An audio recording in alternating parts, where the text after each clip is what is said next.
get some analysis on this now with the political analyst Xolani Dube. We chat to him in Durban this evening. Xolani, good evening, and thanks so much for your time once again on the show. So let's get straight to the hits and misses of Sona 2020.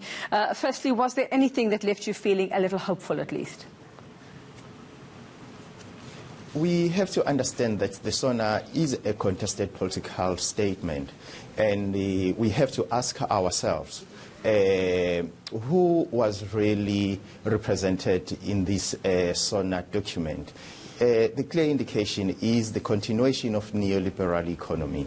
And one can say here, the president was sharpening blades for our hangerman, Tito Mboweni, because if you look at the Sona, it was just a curtain raiser to say, look guys, the real man, of which is Tito Mboweni, is coming, because the whole Sona was premised on Tito Mboweni's economic policy that he was proposing. And so, in a way, we are entering a time and a space of Ramatitonomics, a very conservative neoliberal policy trajectory for our country. And so we are going to tighten our belt, although we don't have waste anymore and we don't have holes in our belt. It's going to be a very difficult time. So you reckon that the president, if I'm hearing you correctly, was setting the stage for some really bad news to come in a couple of weeks from Tito Mboweni?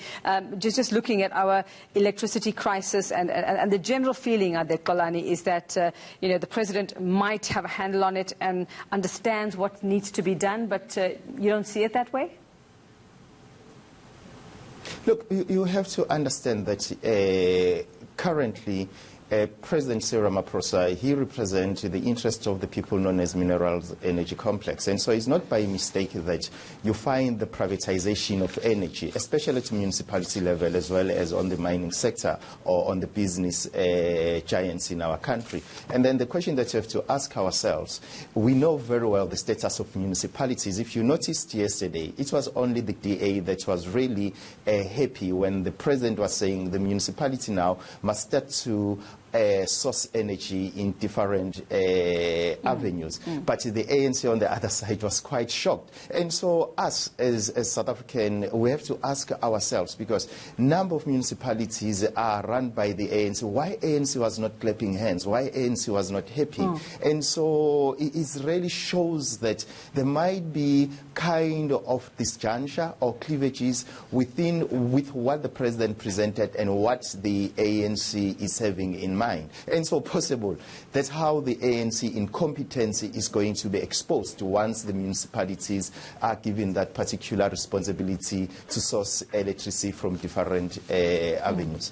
Well, what about the other pressing issue, and that's unemployment, especially youth unemployment, and the new plan announced there, the six-pronged plan, to fight youth unemployment? Look, I think there is a fallacy in South African political discourse when it comes to youth development, where we think that by throwing in money and then it will simply generate entrepreneurs and our country is going to have your Steve Jobs and the others. The fact of the matter is you have to bear in mind that we had what we call it Umsobomvu, and from Umsobomvu there was also what we call it National Youth Commission, and those institution never really produce anything tangible. Now we have what you call it National Youth Development Agents. And when you go to municipalities, we have what you call it Youth Directorates, as well as in the Premier's offices, you find directors of youth development. And then when you do monitoring and evaluation and check really, are this institution or this organization doing anything tangible to the South African youth? The answer is very dismal. They are not doing anything. But I think we need to do away with inward looking, especially to the young people.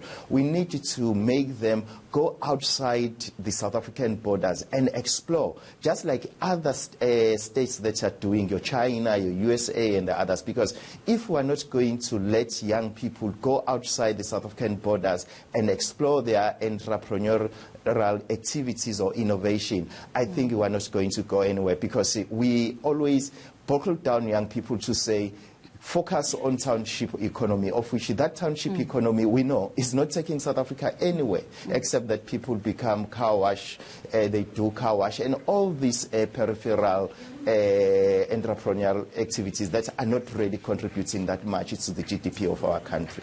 All right, and Xolani, I suppose then that you would agree with the opposition parties who were very concerned about the lack of detail when it came to SOEs, in particular Eskom as well. Let's go back to the energy crisis as well, saying that we actually needed more detail. I mean, even ratings agency Fitch talking about about them needing more detail because load shedding, as they see it, is our biggest setback at the moment.